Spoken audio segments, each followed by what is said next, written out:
Section 2. You will hear a podcast about an area called the Sheepmarket in a New Zealand city.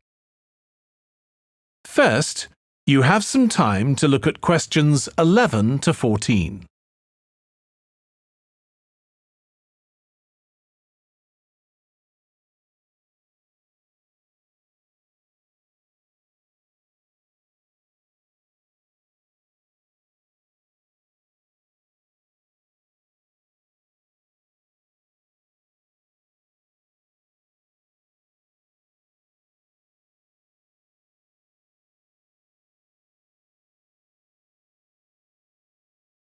Now listen carefully and answer questions 11 to 14.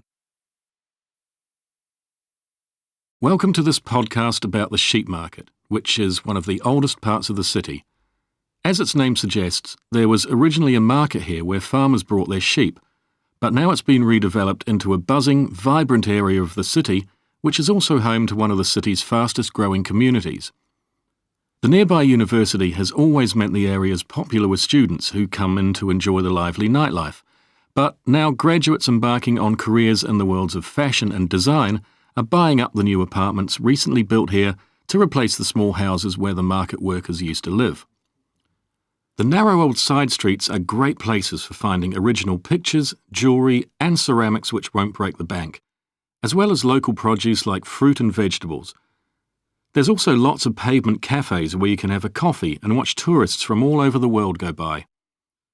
The oldest buildings in the area are on the main streets, including the city's first department store, built in the 1880s, which is still open today. The Sheepmarket is a centre for fashion, and there's a policy of encouraging new young designers. The Young Fashion Competition is open to local young people who are passionate about fashion. This year, they've been asked to design an outfit based on ideas from the music and technology that's part of their everyday life, using both natural and man-made fibres. The garments will be judged by a panel of experts and fashion designers, and the winning entries will be modelled at a special gala evening. Parking at the Sheepmarket is easy. There are plenty of pay and display car parking spaces on the roadsides, which are fine if you just want to stay for an hour or two. But if you want to spend the day there, it's better to park in one of the 4 underground car parks. It's not expensive, and if you can present a receipt from one of the local stores, you'll not be charged at all. After 6 p.m, many of the car parks have a flat rate which varies, but it is usually very reasonable.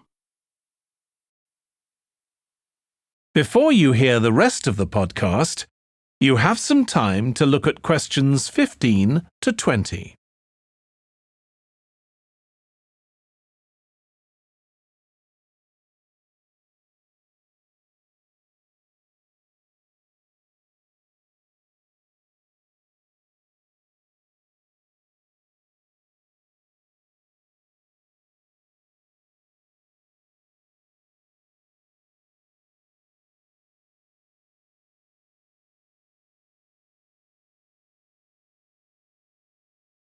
Now listen and answer questions 15 to 20. The Sheepmarket is one of the main centres for art and history in the whole of the country. If you look at our map, you'll see some of the main attractions there. Most visitors start from Crawley Road at the bottom of the map. The Reynolds House is one of the oldest houses in the city and is open to the public. It's on the north side of Crawley Road, next to the footpath that leads to the public gardens. The area is particularly interesting for its unusual sculptures. The Thumb is just what its name suggests, but it's about 10 metres high. You'll see it on Hill Road, across the road from the bank. The museum's got a particularly fine collection of New Zealand landscapes. It's on the east side of the Sheepmarket, on City Road. It's on the other side of the road from the public gardens, immediately facing the junction with Hill Road. The Contemporary Art Gallery is on a little road that leads off Station Square, not far from the public gardens. The road ends at the gallery. It doesn't go anywhere else. That's open every day except Mondays. The Warner Gallery specialises in 19th century art. It's on City Road, near the junction with Crawley Road, on the same side of the road as the public gardens. It's open on weekdays from 9 to 5 and entry is free. Finally, if you're interested in purchasing high-quality artwork, the place to go is Nucleus. You need to go from Crawley Road up through Station Square and east along Hill Road until you get to a small winding road turning off. Go up there and it's on your right. If you get to City Road, you've gone too far. That is the end of Section 2. You now have half a minute to check your answers.